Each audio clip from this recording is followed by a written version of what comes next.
자기 상처를 알아차리면 삶이 바뀐다.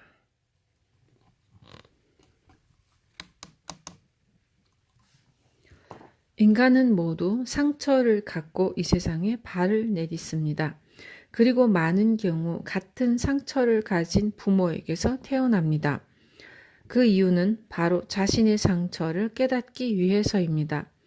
툭하면 폭력을 휘두르는 사람은 폭력을 휘두르는 부모에게서 태어납니다. 나에게 이런 부분이 있어 폭력을 휘두르는 것이다 라고 깨달으면 그 상처가 낫지만 폭력을 휘두른 부모가 나쁘다고 여기면 상처는 낫지 않습니다. 그리고 자신이 부모가 되었을 때 똑같은 실수를 합니다. 내 얼굴에 기미가 생겼다면 아무리 거울을 닦아도 그 기미는 사라지지 않습니다. 거울을 바꿔도 기미는 그대로입니다. 그러므로 부장이 싫어서 회사를 그만둔다고 해도 다른 회사에서 또 비슷한 사람을 만나게 됩니다. 하지만 거울에 비친 내 얼굴의 더러움을 알아차리고 말끔히 씻으면 깨끗해지듯이 나의 내부에 있는 상처를 깨달아서 고치면 나에게도 일어나는 현상이 바뀝니다. 부장의 대응이 달라지거나 상대방이 전근을 가버리거나 내가 승진해서 이동하는 일이 생기기도 합니다. 거울에는 내 모습이 그대로 비춰집니다. 마찬가지로 나에게 일어나는 일은 내 상처가 투영되는 것입니다. 나에게 일어난 일을 남 탓으로 돌리기만 하면 인생이 잘 풀리지 않는 상태가 끝없이 지속될 뿐입니다. 옳은 답도 내게는 틀릴 수 있다. 내가 갖고 태어난 마음속 상처는 대개 부모나 형제 자매를 보면 알 수 있습니다. 그래도 알 수 없다면 인간 관계에서 드러납니다. 즉 깨닫게 될 때까지 그 상처는 오래도록 이어집니다. 마치 눈사람을 만들 때 눈덩이를 굴리면 점점 커지는 것과 흡사합니다. 전생에서 낫지 못한 마음의 상처가 커질 대로 커지고 견딜 수 없을 만큼 괴로워져서 스스로 상처를 고치기로 할 때 비로소 그 상처가 낫기 시작합니다. 반대로 어떤 문제로 심각하게 괴로워하지만 옆에서 해결법을 알려주어도 고치려 하지 않는 사람이 있습니다. 이런 사람은 아직 괴로움이 모자라서죠. 계속 착각한 채 상태를 고치지 않으므로 괴로움도 이어집니다. 참는다고 해서 괴로움이 저절로 해결되는 것은 아닙니다. 경마에서 꽝된 막권을 아무리 손에 쥐고 있어도 우승말을 마친 막권이 되지 않듯이 안 되는 상대를 바꾸지 않으면 그 상태가 내내 이어집니다. 세상 사람들이 옳다고 말하는 것 역시 틀린 경우가 있습니다. 옳다고 믿는 것을 계속해도 좋아지지 않는다면 그건 잘못된 거예요 라는 신호입니다. 대학 입시에서 어려운 문제는 정답률이 낮습니다. 하지만 정답률이 낮다고 해서 답이 잘못된 것은 아닙니다. 즉 해답은 다수결이 아닙니다. 어떤 사안에 대한 의견이 다수일 경우 그쪽이 옳다고 생각하기 쉽습니다. 하지만 그렇게 말하는 사람들이 현실적으로 도움이 되지 않는다면 그 말만 믿고 계속 옳다고 생각하는 것은 어리석은 일입니다.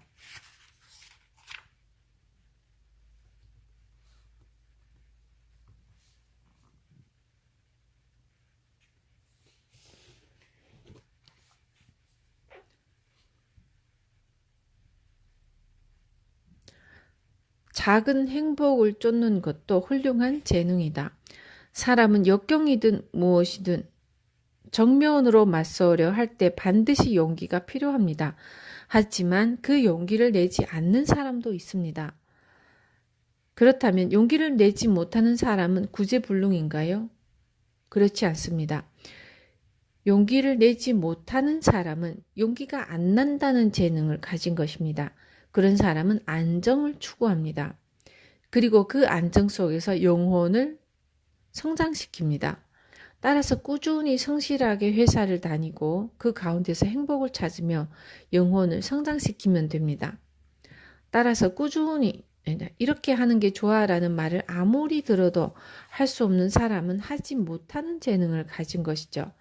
당신이 최고로 행복할 수 있도록 용기가 안 나는 혹은 하지 못하는 재능이 당신 안에 새겨져 있는 것입니다.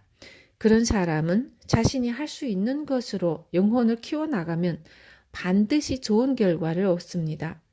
장대한 목표를 추구하는 것도 재능이지만 작은 행복을 쫓는 것 또한 재능입니다. 따라서 이런 재능을 부정하기보다 살려야만 반드시 잘 됩니다. 제 이야기를 듣기만 하고 어떤 행동이나 실천도 하지 않는 사람이 있는데 지금은 그런 단계이기 때문입니다. 그 사람은 지금은 듣는 단계이므로 이번 생에서는 듣는 것만으로 충분합니다. 아는 것만으로도 괜찮은 것이죠. 행동할 수 없는 사람은 행동하는 단계에 있기 때문에 행동으로 옮깁니다. 하지만 실천할 수 없는 사람은 다음 생에서 하면 됩니다. 우리들은 영겁의 세월을 살아가면서 영혼을 수행합니다. 그러므로 실천하지 못해 이 세상을 떠나도 괜찮고 실천하지 못한 채 이 세상을 떠나도 괜찮고 지금 당장 행동에 옮기지 못하는 겁쟁이여도 괜찮습니다.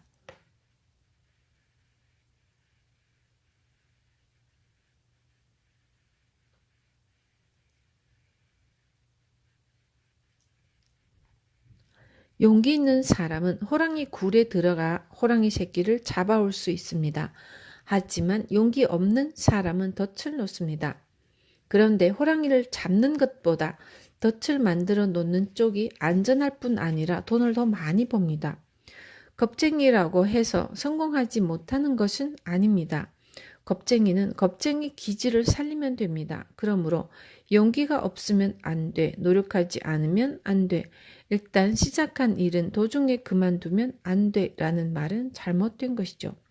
도중에 그만두지 않고 계속할 수 있는 사람은 그런 재능을 가졌기 때문입니다.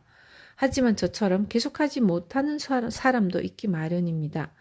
그러므로 계속하지 못하는 사람은 그 계속하지 못하는 재능을 잘 살리면 됩니다. 사람은 각자 얼굴도 성격도 재능도 다릅니다. 갖고 태어난 재능을 확실하게 살리세요.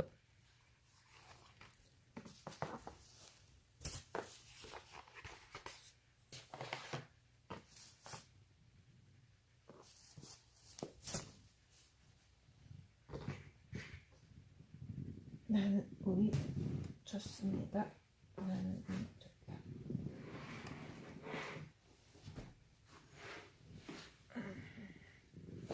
나는 운이 좋다. 나는 운이 좋다.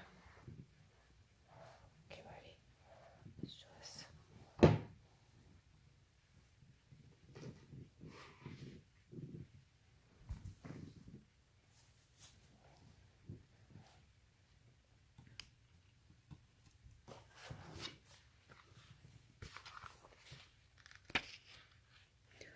법칙 3. 자기성장의 법칙.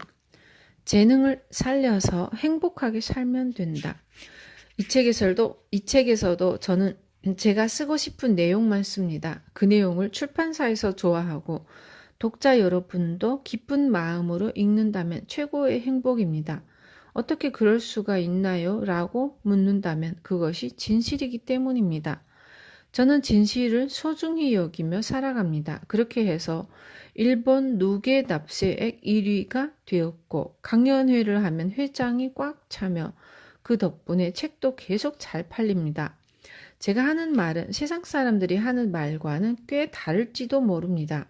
세상 사람들은 고등학교 정도는 나와야 돼 라고 하지만 저는 고교 입시를 치르는 것조차 싫었습니다. 강물은 산에 부딪히면 구멍을 뚫으려 하지 않고 옆으로 흘러갑니다. 즉 바다에 도착하기만 하면 됩니다. 마찬가지로 우리 인간은 영혼을 성장시켜서 행복하고 풍족한 삶을 살 수 있으면 됩니다. 그런데 세상 사람들은 행복하고 풍족한 삶을 살려면 학교에 가서 열심히 공부하고 노력해야만 한다고 합니다. 신이 저만 편애해서 재능을 준 것이 아닙니다. 모두 각자에게 필요한 재능이 주어져 있습니다. 제가 한자를 외우지 못하는 것 또한 신이 준 훌륭한 재능입니다. 중요한 점은 그 재능을 살릴 방법을 생각하는 것입니다. 예를 들어 가난하다면 그만큼 돈을 잃을 염려가 없다고 발상을 전환하면 됩니다. 지킬 것이 없으므로 방어적으로 생각할 필요도 없습니다. 앞으로 재산을 늘릴 일만 있다고 여기면 됩니다.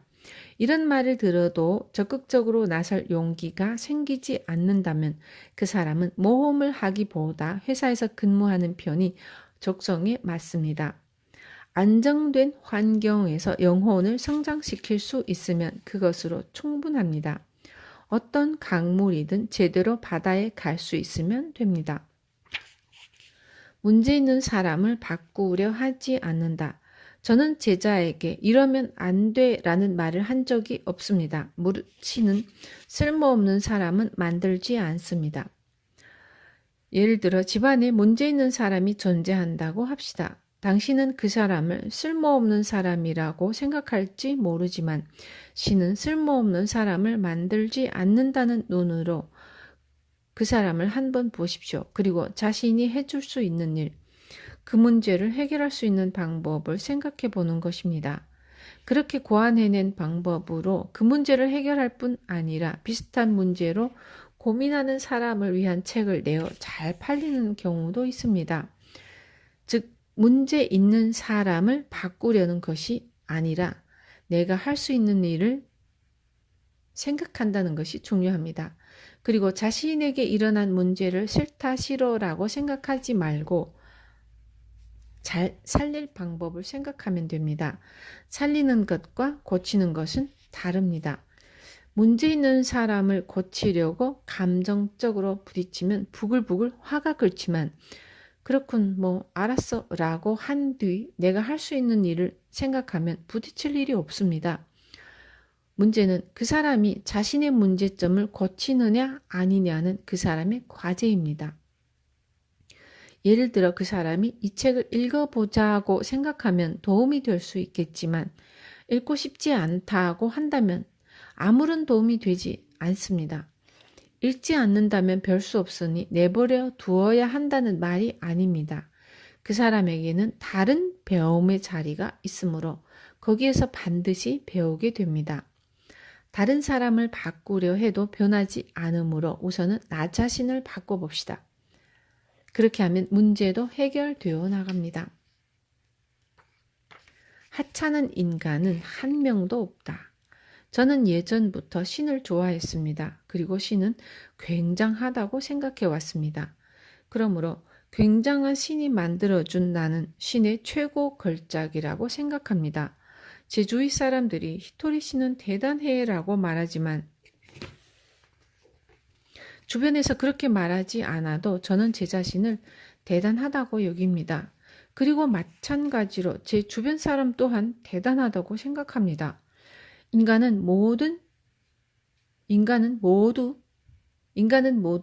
신이 만든 최고의 걸작입니다. 신은 우리들 한 사람 한 사람에게 훌륭한 개성인 재능을 주었습니다. 신이 하는 일은 모두 완벽합니다. 결코 잘못이 없습니다. 그러므로 실증을 잘 내거나 다혈질 같은 성격도 모두 신의 선물이고 재능이죠. 사람들은 자신이 할 수 있는 많은 것을 신으로부터 받았는데도 그것을 재능이라고 생각하지 못한 채 자신의 최대 결점이나 단점으로 여깁니다.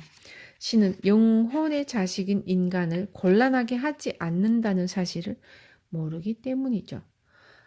자신을 흔해 빠진 인간이라고 여기기 때문에 흔해 빠진 방식으로 살아가게 됩니다. 나는 가치 있고 훌륭한 인간이라고 생각하면 가치 있는 일과 훌륭한 일을 하고자 움직이게 됩니다. 우리들 한 사람 한 사람은 신이 만든 최고 걸작이며 이 세상에 단 하나밖에 없는 존재입니다. 그런데 하찮은 인간이라고 생각하면 하찮은 인생을 살게 되는 것이죠.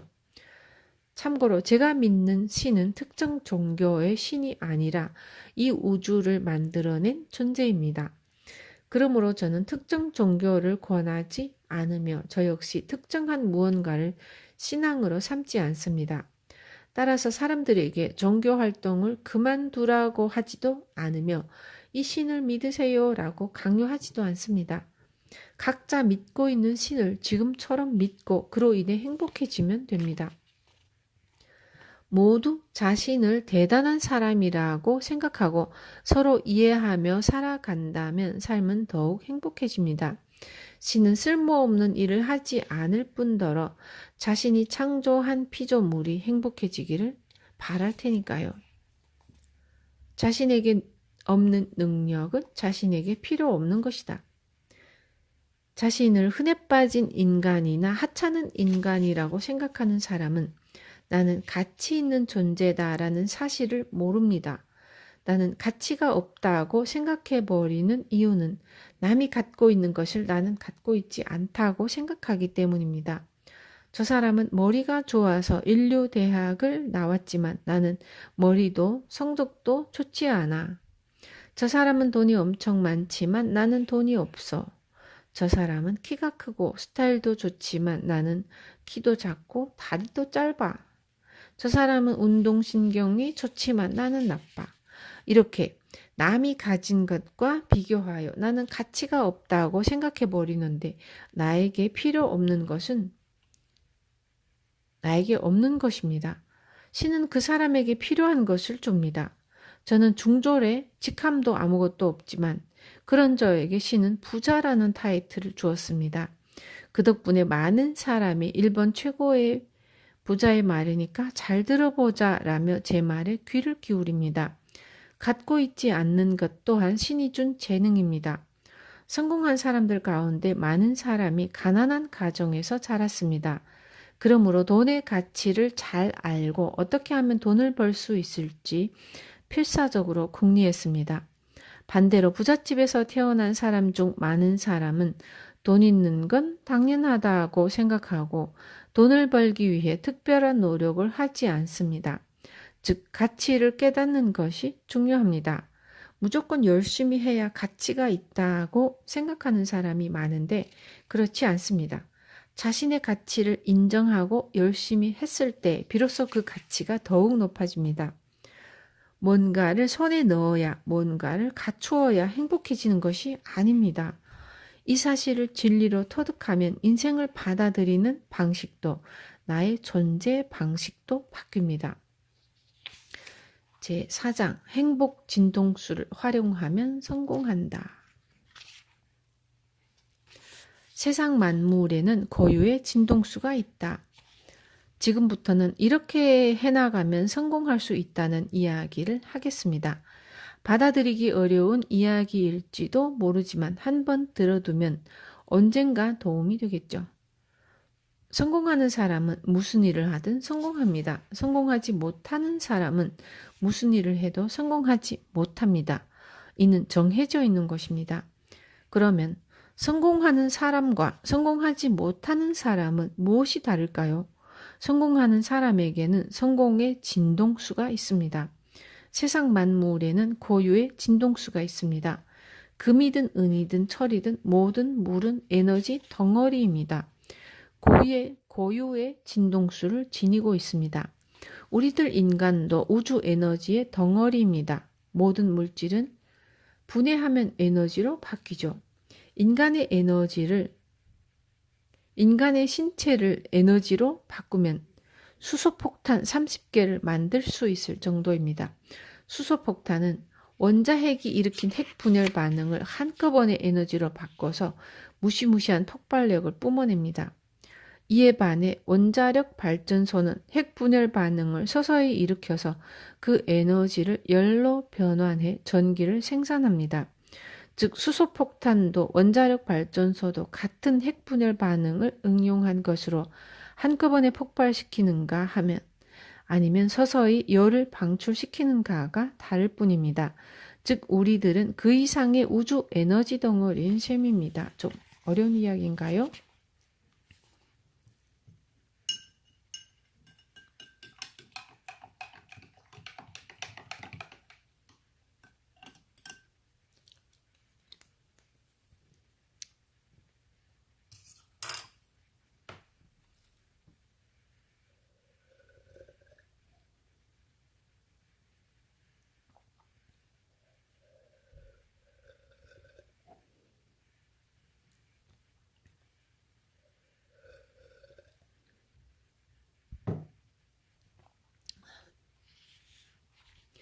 진동수가 떨어지면 나쁜 일이 생긴다. 제가 하고자 하는 이야기는 인간만이 진동수를 바꿀 수 있다는 것입니다. 두근대거나 즐겁거나 하면 진동수가 올라갑니다. 이렇게 진동수가 높은 사람은 무슨 일을 하든지 성공합니다. 그리고 진동수를 떨어뜨리면 이상한 사람과 엮이거나 좋지 않은 일이 생깁니다. 나쁜 사건에 휘말리거나 병에 걸리거나 어딘가 다치거나 이성에게 차이기도 하죠. 즉 뜻밖의 일이 발생하고 좋지 않은 일이 잇따릅니다. 부장에게 혼났어라며 자주 풀이 죽는 사람이 있습니다. 이때 풀이 죽는 것은 바로 진동수가 떨어진다는 의미입니다. 진동수가 높을 때는 그 사람의 기운, 즉 아우라가 바깥으로 향합니다. 그래서 예수님이나 부처님의 그림에는 반드시 머리 뒤로 고리 모양의 빛이 그려져 있습니다. 아우라가 바깥으로 뻗어나가기 때문에 마치 후광이 비추듯 고리 모양의 빛으로 보이는 것입니다. 하지만 풀이 죽어 있으면 빛이 안쪽을 향하고 몸속으로 들어가 버립니다. 그러므로 아우라가 자그마해집니다. 이렇게 되면 나쁜 일이 연속해서 일어납니다. 예를 들어 부장에게 혼이 나서 풀이 죽어 있다고 합시다. 혹은 주변 사람에게 좋지 않은 소리를 듣거나 아무 잘못도 없는데 그런 말을 듣다니 하면서 침울해지죠. 문제는 풀이 죽은 사람에게 나쁜 일이 일어난다는 것입니다. 부장이 화를 냈는데도 부장이 아니라 풀이 죽은 나에게 좋지 않은 일이 일어납니다.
진동수를 어떻게 끌어올릴까? 성격이 나쁜데도 인생이 잘 풀리는 사람이 있습니다. 그런데 그런 사람을 보면 진동수가 높다는 사실을 알 수 있습니다. 목소리가 크거나 매우 화려한 옷을 입고 다닙니다. 성공하기 위해서는 성격보다 진동수가 중요합니다. 제가 하는 사업은 불황이 지속되는 상황에서도 계속 성공했습니다. 왜냐하면 저는 진동수를 떨어뜨리지 않기 때문입니다. 어떻게 하면 진동수가 떨어지지 않을까요? 우선 진동수를 올리는 방법 중 하나는 빠른 것을 타거나 자신의 행동을 빨리 하는 것입니다. 예를 들어 고속열차를 타거나 빠른 걸음으로 걷거나 혹은 업무를 조금 빠른 템포로 합니다. 속도가 빠른 일을 하면 진동수가 올라갑니다. 그리고 주변 사람에게 객기어도 좋고 허세여도 괜찮으니 씩씩하게 말합니다. 예를 들어 너 부장에게 혼나서 풀 죽었지? 라는 말을 들으면 아니에요. 풀 안 죽었어요. 라고 대답합니다. 그런데도 풀 죽었는데 뭘? 라고 한다면 지금 한 단계 도약을 위하여 잠시 숨 고르고 있는 중입니다. 라고 말합니다. 풀 죽었네 라는 말을 들었을 때 그래요 라고 인정하면 안 됩니다.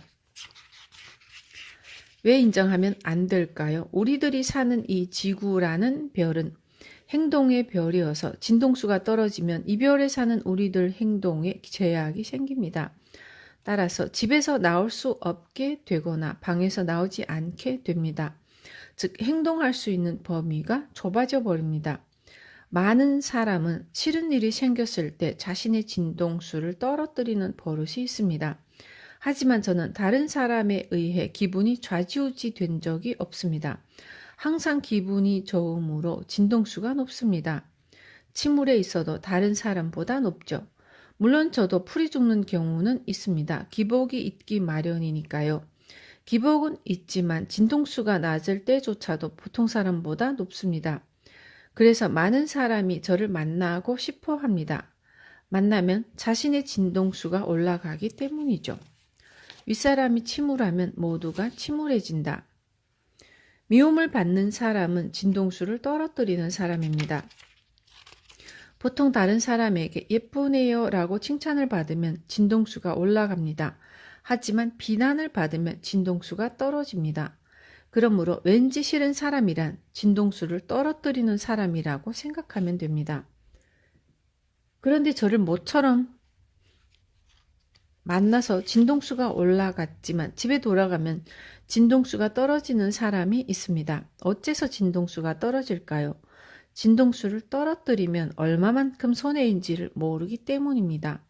진동수는 절대로 떨어뜨리면 안 됩니다. 예를 들어 제가 진동수를 떨어뜨리면 저희 회사 전체의 진동수가 떨어져 버립니다. 마치 피라미드처럼 윗자리에 있는 사람의 진동수가 떨어지면 그 아랫사람의 진동수가, 점장의 진동수가 떨어지면 함께 일하는 사람 모두의 진동수가 떨어집니다. 그러므로 윗사람은 절대로 진동수를 떨어뜨려서는 안 됩니다. 덩달아 진동수를 떨어뜨리지 않는다. 다양한 사람과 상담할 때 상대방의 기분에 맞추다 보면 자신도 어두워지는 사람이 있습니다. 그런데 그런 식으로 침울해지면 안 됩니다. 저도 다른 사람과 상담을 자주 합니다. 예를 들어 제가 주최하는 모임에서 우울해 보이는 사람이 있으면 왜 그래요? 라고 묻습니다. 그러면 남편이 암이에요 라든가 어머니가 암에 걸렸어요 라고 대답하는 사람이 있습니다. 가족이 중병에 걸려서 괴로운 심정인 것은 당연하지만 그렇다고 해서 자신의 진동수를 떨어뜨리면 안 됩니다. 이제부터 돈도 들테고 간병도 해야 합니다. 당신이 진동수를 떨어뜨린다고 해서 가족의 병이 낫는 것이 아니므로 다른 사람에게 이끌려 진동수를 떨어뜨리면 안 됩니다. 얼마 전에 딸이 수험생이라 신경이 곤두서 있어서 괴롭다는 사람의 이야기를 들었습니다. 이런 사례는 아주 많죠. 그런데 일주일 동안 중대한 시험이라고 하면 고교 입시와 대학 입시와 취직시험 3차례 정도입니다. 그런 시기에 예민해지는 것은 당연합니다. 딸의 신경이 예민해져 있는 것은 어쩔 수 없는 일이죠. 중요한 점은 당신이 덩달아 진동수를 떨어뜨리면 안 된다는 것입니다. 딸의 문제는 딸 자신의 문제입니다. 가족 모두가 그 문제에 이끌려 진동수를 떨어뜨리면 가족 전체의 분위기가 어두워집니다. 보통 제 강연회에 2,000여 명 정도 오는데 참석자 전원이 우울해 하더라도 저는 끄떡없습니다. 만약 제가 모두의 영향을 받아서 같이 침울해져도 어쩔 수 없지만 그보다는 참석자 모두를 이끌어 다 함께 진동수를 올린 상태에서 집으로 돌아가는 편이 좋겠죠. 파티를 열어 함께 진동수를 올린다. 진동수를 올리면 성공할 확률도 높아집니다. 미움받으면서도 성공하는 사람이 존재하는 이유이기도 하죠. 성공과 진동수는 뗄래야 뗄 수 없는 관계입니다. 제가 종종 주최하는 연회에서 시끌벅적하게 큰 소리를 내는 이유는 커다란 목소리로 이야기할 때 진동수가 올라가기 때문입니다. 그리고 멋을 내면 역시 진동수가 올라갑니다. 맛있는 요리를 먹어도 올라갑니다. 왜 모두 모여서 연회를 하는 거야? 어째서 여흥을 즐기는 거야? 라고들 하는데 모두 함께 진동수를 올리기 위해서죠.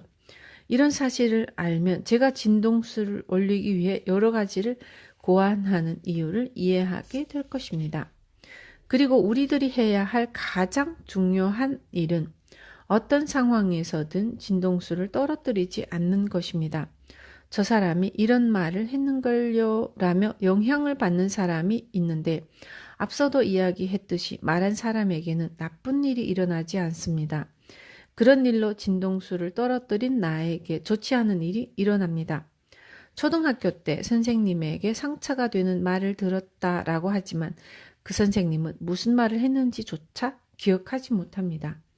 그런데 몇십 년 동안 그 말에 상처받아 풀이 죽어 지낸 사람은 나입니다. 손해보는 쪽은 나 자신인 거죠. 호감받는 사람은 진동수를 활용한다. 호감받는 성공한 사람은 진동수를 활용한다. 저는 중학교까지만 다녔습니다.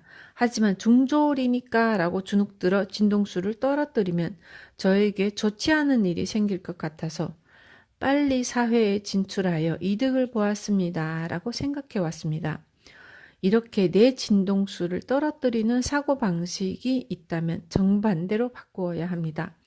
보통 영어 성적이 나쁘면 영어를 못한다고 여기게 되죠. 하지만 저는 영어는 필요 없다는 사실을 깨달았습니다. 이렇게 사고방식을 바꾸는 것만으로도 진동수가 완전히 달라집니다. 못한다고 생각하느냐, 필요 없다고 생각하느냐에 따라 전혀 다른 결과를 낳는 것이죠. 이런 식으로 진동수를 높이면 그때부터 진정한 성공의 문이 열립니다. 그런데 본래 좋은 사람이지만 성공을 거두고 나자 다들 싫어하는 사람이 되는 경우도 있습니다. 어쩔 수 없는 일이죠. 하지만 이왕이면 호감받는 성공한 사람이 되는 편이 낫겠죠. 그 비결은 진동수를 높여서 멋진 사람이 되는 것입니다. 멋진 사람은 가치가 있고 가치가 있는 사람은 반드시 잘 될 겁니다. 반드시 잘 됩니다. 샐러리맨은 자기 자신을 시간 단위로 파는 사람입니다.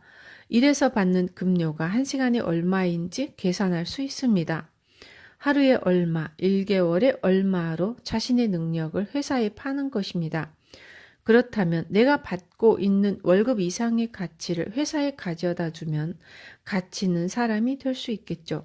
식당을 운영할 경우 자신의 가게를 꼭 가봐야 할 맛집으로 만들면 근처뿐 아니라 전철을 타고 멀리에서부터 손님이 오게 됩니다. 내 가치는 높이지 않고 비싸게 팔자는 생각은 사기와 마찬가지입니다. 차를 운전할 때 교차로에서 이쪽도 멈추고 저쪽도 멈췄다고 합시다. 그때 친절한 사람은 먼저 가세요 라는 의미로 손짓을 합니다. 손바닥을 위로 하고 공손하게 권유를 하는 것이죠. 개를 내쫓는 듯한 손짓은 하지 않습니다. 어서 가세요 라고 정중하게 손짓하면 내 기분도 좋아지고 상대도 기뻐합니다. 멋지다는 것은 바로 이런 의미입니다. 회사에서 5시까지 해야 할 일을 항상 5시 10분 전까지 끝내도록 아침부터 속도를 내어 일하면 진동수가 올라갑니다. 그렇게 해서 10분 일찍 끝낸 뒤 상사에게 시간이 10분 남았는데 다른 일 할 것 있습니까? 라고 묻습니다. 아니면 동료에게 내가 도와줄 일 없어? 라고 말을 건넵니다. 이렇게 하면 진동수가 올라갈 뿐 아니라 멋진 사람도 되는 것이죠. 칭찬하는 사람은 희소 가치가 높다. 앞에서 멋진 사람은 가치가 있다고 했습니다. 저의 제자 중 한 명이 민짱 선생은 예전에 자신감이 없을 때 자신을 제외한 사람은 모두 멋지다고 여겼습니다. 그래서 저에게 이 사람은 이런 점이 대단해요 라고 말하곤 했는데 저는 민짱 선생에게 나에게 얘기하지 말고 그 사람에게 직접 칭찬해 주는 게 좋아요 라고 제안했습니다. 저에게만 말하면 부러워하나 보다라는 식으로 생각하게 되지만 상대방에게 직접 말해주면 그 사람을 기쁘게 하는 멋진 일이 되죠. 그렇게 멋진 인생이 시작되는 것입니다. 민짱 선생은 지금 칭찬하기 모임을 개최하면서 관련 서적을 몇 권이나 냈습니다. 이 나라에는 칭찬하는 사람이 적습니다. 오히려 칭찬받고 싶어하는 사람이 많죠. 그러므로 희소 가치를 따져보면 당연히 칭찬하는 사람 쪽이 그 가치가 높습니다. 때때로 나들이를 가거나 할 때 휴게소에 들르면 민짱 선생은 화장실을 청소하는 사람에게 항상 청소해 주셔서 고맙습니다. 덕분에 즐거운 여행을 할 수 있네요 라고 말을 겁니다. 그러면 상대방은 엄청나게 기뻐합니다. 지바현 휴게소 화장실을 청소하는 사람 중에 민짱 선생을 모르는 사람이 없을 정도니까요. 민짱 선생이 화장실에 오면 일부러 나오기까지 합니다. 그 정도로 칭찬받는 것은 기쁜 일이죠. 생각에 그치지 말고 입 밖으로 내본다. 사람을 칭찬하는 힘은 대단합니다. 다만 이런 이야기를 듣고 남을 칭찬하려 해도 좀처럼 말을 꺼내지 못하는 사람이 있죠. 처음에는 조금 어려운 일일지도 모릅니다. 고맙네. 화장실을 청소해 주어서 라고 생각은 합니다. 그러나 고맙습니다 라고 소리내어 말하지 못하는 이유는 다른 사람들이 말하지 않기 때문이죠. 마찬가지로 성공한 사람 역시 그 수가 적습니다. 다른 사람과 똑같이 하면서 성공한 사람이 될 수는 없습니다. 뭔가 차이가 있어야 합니다. 부장님, 저를 꾸짖어 주셔서 감사합니다. 라고 생각은 하더라도 말로는 나오지 않죠. 이런 말을 하지 못하는 이유 역시 주위에 이렇게 말하는 사람이 없기 때문입니다. 칭찬하지 않는 사람은 칭찬하고 싶은 마음 자체가 없습니다. 왜 칭찬하고 싶지 않냐고 물으면 아첨하기 싫다 등등 갖은 이유를 듭니다. 그런 사람에게 해주고 싶은 말은 동료를 칭찬하라입니다. 아니면 아랫사람을 칭찬해도 좋습니다. 칭찬할 대상은 꼭 윗사람만이 아닙니다. 찾으면 어디에든 있습니다.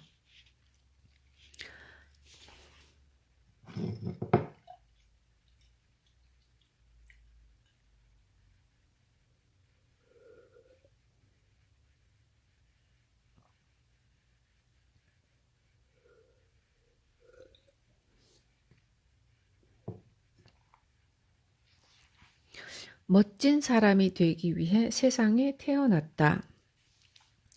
매력있고 멋진 사람이 되는 일은 어렵지 않습니다. 이해관계가 전혀 없는 사람을 칭찬하면 멋져 보입니다. 그리고 이런 멋진 사람이 되는 데는 10원도 들지 않습니다. 진동수를 올릴 때 역시 10원도 들지 않죠. 성공에 대해 이야기하는 사람들이 종종 모험한다든가 적중했다 혹은 빗나갔다라며 도박처럼 생각하는데 성공이란 그런 것이 아닙니다. 10원도 들이지 않고 자신을 멋지게 만드는 것이 바로 성공의 지름길입니다.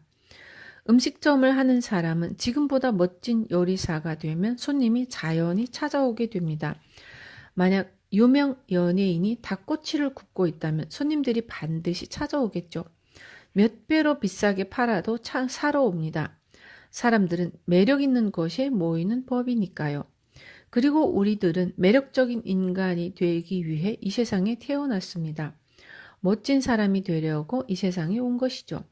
하늘은 멋지게 되고자 하는 인간을 항상 돕습니다. 어제보다 매력적인 사람이 되자.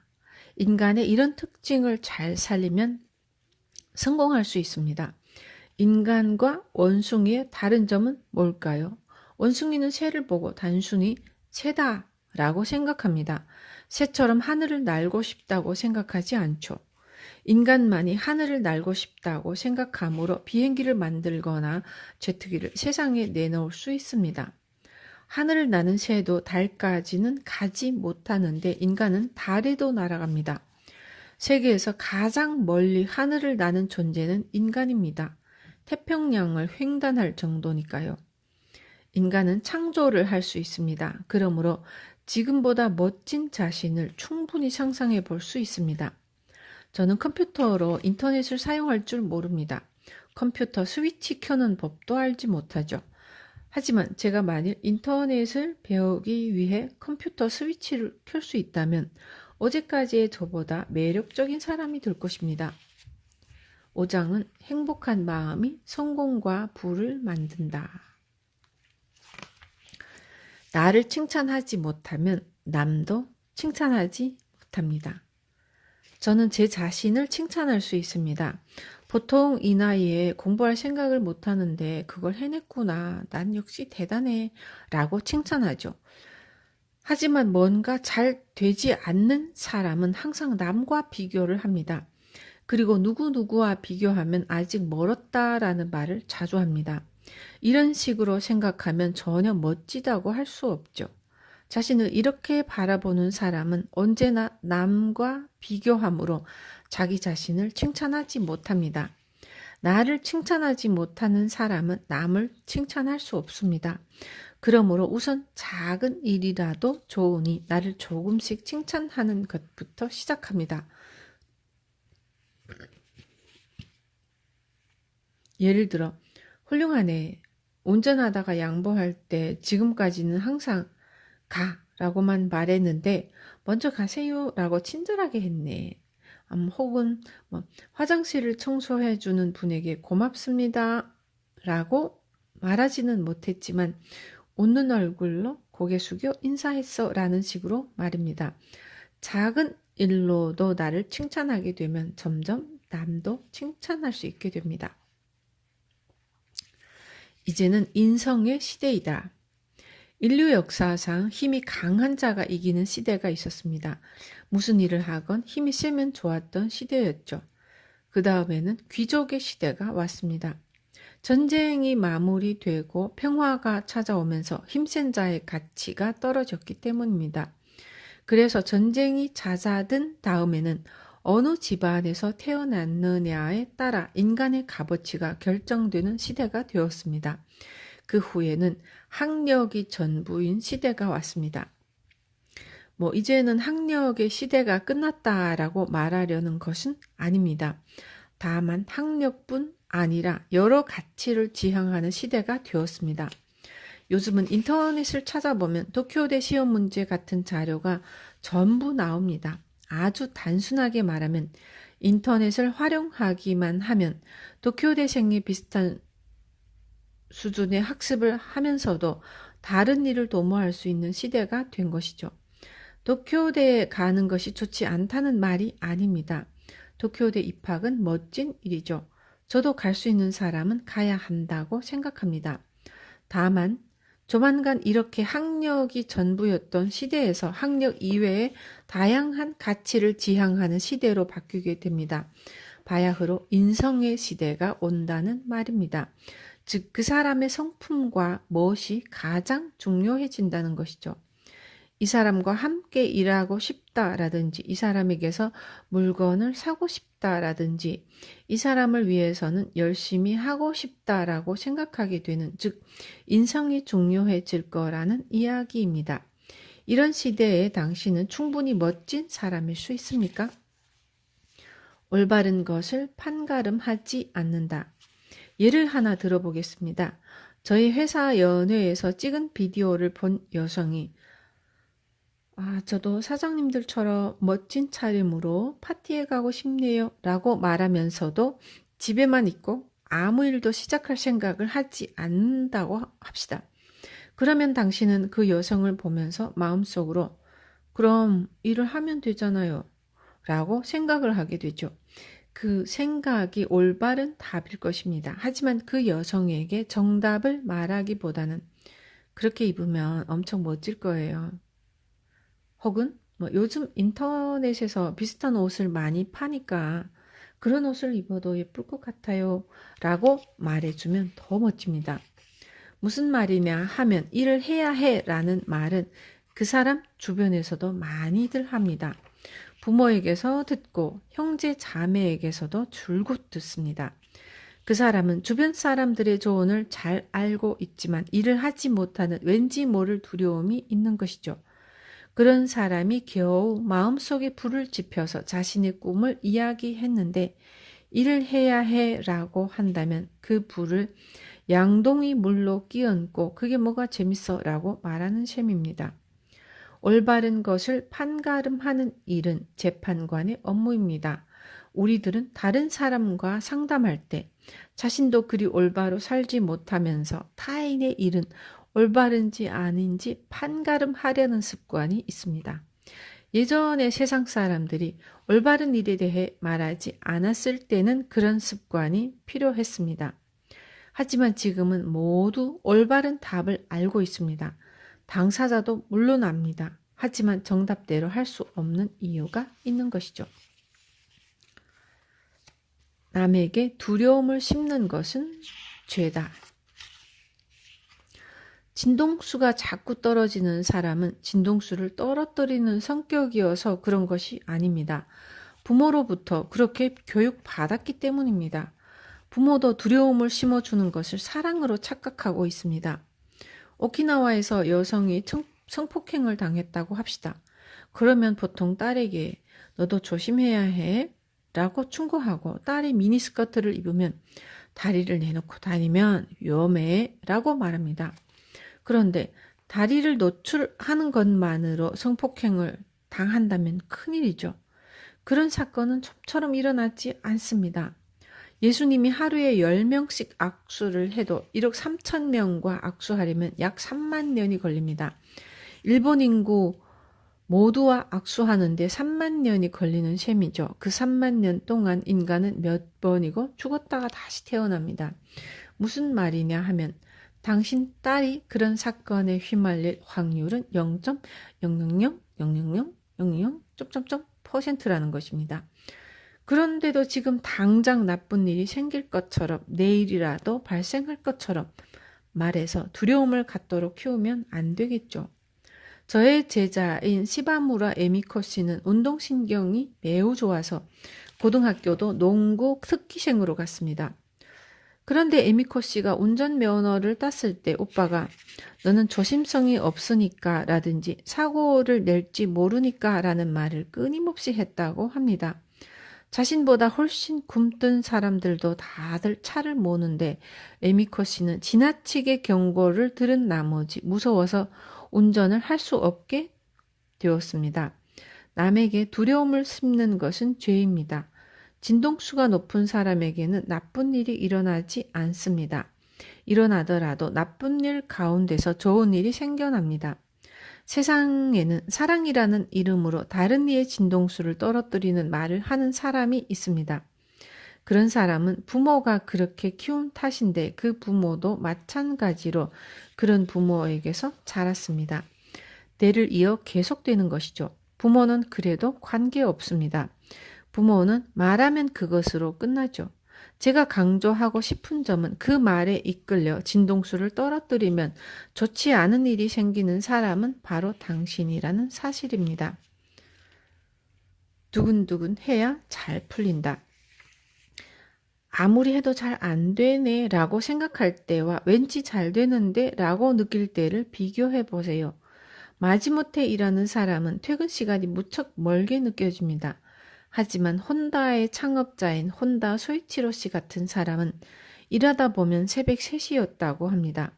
엄청 고생했다는 이야기가 아닙니다. 정신을 차려보니까 새벽 3시였다는 것이죠. 밥도 먹지 않고 일한다는 상황 또한 밥은 있지만 먹는 것을 잊을 정도로 몰두해서 즐거웠다는 이야기입니다. 두근두근 설레고 진동수가 높은 상태인 것이죠. 반대로 하는 수 없이 일하면 절대로 잘 되지 않습니다. 마지못해 고교 야구부에 들어가는 선수는 한 명도 없습니다. 야구가 좋기 때문에 고생하며 훈련하는 것이죠. 그렇게 열심히 하는 선수를 보고 고용해서 일을 시키면 잘하겠지라고 하는데 그렇지는 않습니다. 열심히 일하는 것을 좋아하는 것이 아니라 단지 야구가 좋을 뿐이니까요. 그러니 업무를 게임처럼 즐겁게 할 수 있다면 모두 기꺼이 일하겠죠. 무슨 일을 할 때 얍얍 하고 큰 소리로 기합을 넣으면 진동수가 올라가서 성공할 확률이 높습니다. 이제부터 어떤 일을 하건 스스로 자신의 진동수를 올리도록 하세요. 잘 나가던 사람이 갑자기 잘 안 되는 이유는 도중에 너무 진지하게 접근하기 때문입니다. 축축 늘어지는 무거운 진지함으로 일을 대하면 진동수가 떨어집니다. 건강하다고 말해야 건강해집니다. 내친 김에 병을 고치는 방법도 알아봅시다. 믿기지 않으면 그냥 들어만 두세요. 동전에는 앞과 뒤가 있습니다. 이처럼 세상 만물에는 모두 앞과 뒤가 있죠. 마찬가지로 병과 건강도 앞, 뒤가 한 세트입니다. 의사한테 가지 말라는 이야기가 아닙니다. 약을 먹어도 좋고 지금 상황에서 무엇 하나 바꾸지 않아도 괜찮습니다. 다만 저는 마음에 대한 이야기를 하고자 합니다.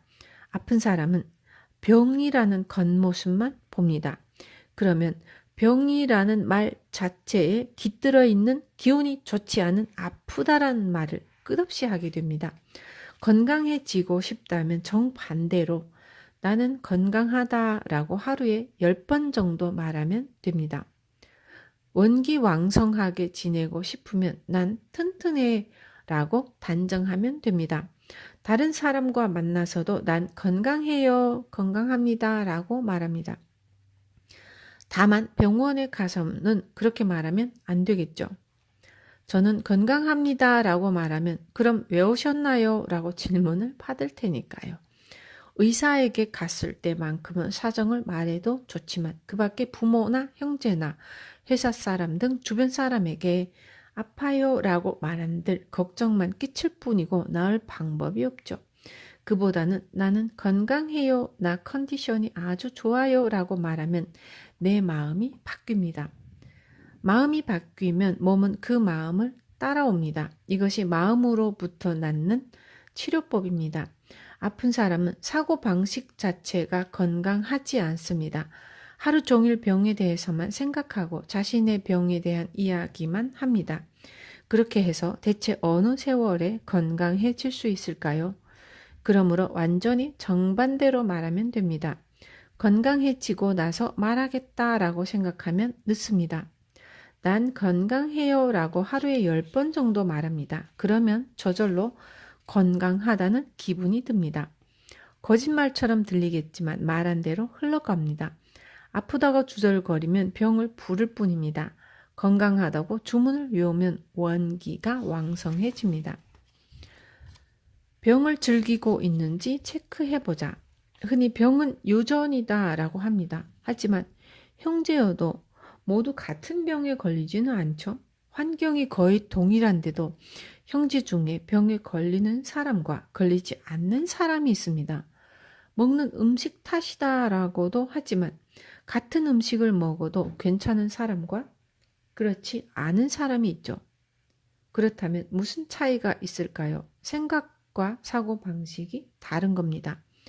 그러므로 난 건강해요 라든가 튼튼해요 라고 말해서 마음의 파동을 바꾸면 병에 잘 걸리지 않습니다. 혹여 병에 걸리더라도 빨리 낫습니다. 한번 시험해 보세요. 이렇게 10원도 들지 않는 좋은 방법을 알려주어도 하지 않는 사람이 있죠. 그런 사람은 병을 즐기는 것입니다.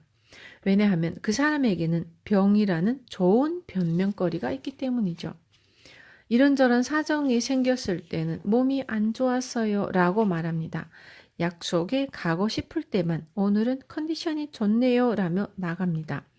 이것이 습관이 되면 그만두기 힘들어집니다. 진정으로 병을 고치고 싶으면 난 건강해요 라고 말하면 됩니다. 실로 간단하고 돈도 들지 않으며 어떤 손해도 없습니다.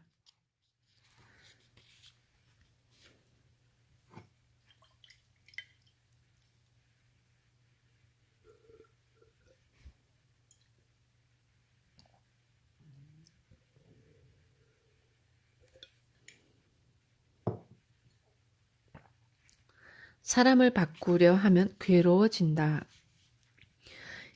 이번에는 새우 등을 교정하는 이야기를 해보겠습니다. 새우처럼 등이 구부정한 사람은 사고방식이 무겁습니다. 마음이 무거움으로 점점 새우등이 됩니다. 그러므로 좀 더 가볍게 살아가는 편이 좋습니다. 사고방식과 생각의 무게를 하나하나 덜어나가세요. 항상 온화한 기분으로 살아야 합니다. 부드럽고 가볍게 홀가분한 마음으로 세상을 바라보면 됩니다. 좀 더 마음을 편히 가지세요. 일일이 신경 쓰며 사고방식을 무겁게 가지면 점점 괴로워집니다. 얼마 전에 제가 주재하는 모임에 온 사람의 이야기입니다. 그 사람의 남편은 항상 강압적이고 부정적인 말을 한다고 합니다. 게다가 할아버지도 그런 성격이어서 그 두 사람 때문에 매우 고생을 했다는군요. 그런 상황이 몇십 년째 이어졌는데 어찌하면 좋을까요? 라는 상담을 해왔습니다. 저는 이렇게 대답했습니다. 우선 상대방을 바꾸려 하면 안 된다. 그냥 가벼운 마음으로 들으면 된다. 왜냐하면 몇십 년 동안이나 큰 탈 없이 살아왔고 지금은 실은 괜찮은 상태이기 때문입니다. 그러므로 좀 더 편안하게 지내라고 내일부터 할아버지가 하는 말도 홀가분하게 들으면 된다고 이야기했습니다. 그랬더니 그 사람은 울음을 터뜨리며 이렇게 생각하는 방법이 있었군요 라고 말했습니다. 그렇습니다. 할아버지와 남편을 변화시키려고 하기 때문에 괴로워지는 것입니다. 사람은 쉽게 변하지 않습니다. 그러므로 남을 바꾸려 하지 말고 자신이 좀 더 홀가분하게 받아들이면 됩니다. 할아버지가 어떤 말을 하든 남편이 무슨 말을 하든 문제는 그 말로 인해 진동수를 떨어뜨리면 당신이 괴롭다는 데 있습니다. 따라서 우리들은 어떤 사람과 접하더라도 자신의 진동수를 떨어뜨리지 않아야 합니다. 사람들의 진동수를 끌어올리는 사람이 되자.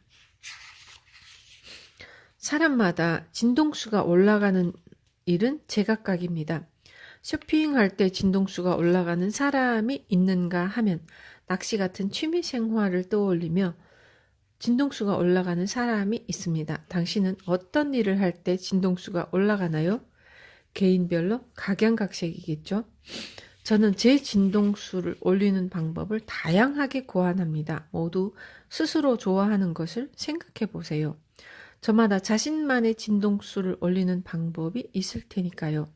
노래를 부르면 올라가는 사람도 있고 클래식 음악을 들으면 올라가는 사람도 있죠. 그런 사람을 보면 이 사람은 지금 진동수가 높다고 생각하게 됩니다. 그렇게 느껴지고요. 내 진동수를 올리면 매력이 발산됩니다. 그리고 더욱 매력적인 사람이 되는 법, 내일부터 극적으로 바뀌는 방법이 있습니다. 만나는 사람마다 진동수를 올려주자고 노력하는 사람과 만나보세요. 매력이 없는 사람은 상대방의 결점을 찾거나 진동수를 떨어뜨리려고 하지만 상대방의 진동수를 올려주며 살아가는 사람이 있습니다. 제가 주재하는 모임에도 부담 없이 오는 사람이 있는가 하면 용기가 없어서 들어오지 못하고 돌아가는 사람도 있죠. 들어가질 못했어요 라고 말하는 사람이 있으면 그래도 집에서 여기까지 왔으니까 훌륭한 거예요 라고 이야기해 줍니다. 참석한 사람에게도 용기 내어 온 것만으로도 대단해요 라든가 생각한 것을 행동에 옮기다니 멋져요 라고 말해줍니다. 인간은 다른 사람과 만났을 때 진동수가 올라간다고 느끼면 상대방에게 호감을 갖습니다. 오늘 당신을 만나서 좋았습니다. 이런 멋진 곳에서 이렇게 맛있는 요리를 먹을 수 있어서 좋았습니다. 다시 또 만나면 좋겠습니다. 이렇게 만나는 사람들에게 진동수를 올려주세요. 또한 올라간 진동수를 떨어뜨리지 않는 것도 중요합니다. 떨어뜨리면 나에게만 나쁜 일이 생깁니다. 그러므로 앞으로는 진동수를 떨어뜨리지 않도록 노력합시다. 서로 칭찬하여 진동수를 올려줍시다. 무엇보다 남의 진동수를 올려주는 사람이 되고 떨어뜨리는 사람이 되지 맙시다. 멋진 사람이란 만났을 때 진동수가 올라가는 사람입니다. 서로 진동수를 올려줄 수 있는 관계를 맺는 것이 가장 좋습니다. 깨달음이란 차이를 인정하는 것이다. 고민하거나 걱정하다가 불안한 기분에 휩싸이는 것도 어찌 보면 일종의 능력입니다. 이런 식으로 생각하며 걱정이나 고민, 불안에 대해 구체적으로 대처해 봅니다. 그래도 해결되지 않는 고민이나 걱정은 그냥 내버려 둡니다. 그러면 언젠가 그 걱정이나 고민은 저절로 사라져 버립니다. 내가 할 수 있는 일을 온 힘을 다해서 해나가면 주변 사람이나 시간, 행운 등 여러 가지가 내 편이 되어 해결해 줍니다. 실제로 1년 전에 했던 고민이나 걱정을 생각해낼 수 있는 사람은 거의 없죠. 깨달음이란 고민이나 걱정 자체가 없어지는 것이 아닙니다. 걱정이나 고민이 있더라도 괜찮다고 생각하는 마음이 바로 깨달음입니다. 그리고 차이를 받아들이는 것이죠. 상대방도 인간이고 나도 인간입니다. 능력에 차이가 있는 이유는 각자 목적이 다르기 때문입니다. 사람마다 인생에서 풀어야 할 과제에는 차이가 있어도 영혼을 성장시키도록 노력하는 점에는 차이가 없습니다. 이렇게 상대방의 능력이나 모습, 피부색이나 사용하는 말 등 다양한 차이를 인정하고 서로의 영혼과 생명의 존엄함을 아는 것, 이것이야말로 깨달음입니다. 언제 어디서든 괜찮다고 여길 수 있는 마음이야말로 진정한 깨달음이죠. 고민이나 걱정이 있어도 괜찮다고 진심으로 생각해 보시기 바랍니다. 감사합니다. 나는 운이 좋습니다. 사이토 히토리. 괜찮아. 다 잘 되고 있으니까.